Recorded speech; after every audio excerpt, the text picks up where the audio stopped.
இதில் எல்லாத்த விட ஒரு பெரிய விஷயம் ஒன்று நடந்தது. ராகவா லாரன்ஸ் அவர் என்ன பண்ணியிருக்காரு, இந்த தம்பதிகளை கூப்பிட்டு 1 லட்ச ரூபா கையில் அவர் கொடுத்துருக்காரு. யோசிச்சு பாருங்க, ரிசர்வ் வங்கி கிழிஞ்ச பணத்துக்கு மாற்றி கொடுக்குறதா கருணை அடிப்படையில் 1 லட்ச ரூபா கொடுக்குது. சட்டப்படி அது தப்பு, சட்டப்படி கொடுக்க முடியாது. ஆனால் நல்ல அதிகாரிகள் இதில் இருக்கிற நேர்மையும் இதில் இருக்கிற உழைப்பையும் பார்த்துட்டு அதுக்கு எதாவது செய்கிறேன் அதான் அதை பாராட்டணும்ல. மீன்வாயில் லாரன்ஸ், நடிகர் லாரன்ஸ், இயக்குனர் லாரன்ஸ், நடன இயக்குனர் லாரன்ஸ் என்ன பண்ணுறாரு, 1 லட்ச ரூபாயை அந்த தம்பதிகளுக்கு கொடுக்குறாங்க. அந்த தம்பதிகள் இந்த பணத்தை வைத்து ஏதாவது முதலீடு வச்சு ஏதாவது சிறுக ஏதாவது ஒரு விஷயம் செஞ்சு பெரிய விஷயமாக வரணுன்றதான் நம்மளுடைய ஆசை எல்லாம். பட் எனிவே, இப்படியான செய்திகளை பார்க்கும்போது மனம் மகிழ்ச்சி படுகிறது, நெகிழ்ச்சி ஆகிறது.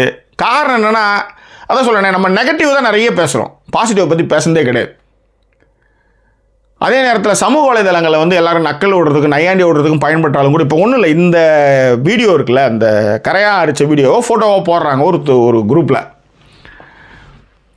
அதில் ஒரு ஆகாவளி அதான் இந்த மாதிரி ஏதாவது சுத்தம் ஒன்று அது ஒன்று பதில் போட்டிருக்கு. இதை செய்தியாளர் அப்பொழுதே பணமாக மாற்றி கொடுத்துருக்கலாமே. ஏண்டா, செய்தியாளர் செய்தி தான் போடுவான், அதை பார்த்து நடவடிக்கை எடுக்க வேண்டிய பொறுப்பு யாருக்கு இருக்குது? அப்போ ஒரு பிரச்சனைக்குமே செய்தியாளர் எல்லாத்துக்குமே ரெக்டிஃபை பண்ணணும்னா அவன் எப்போ செய்தி சேகரிக்கிறது?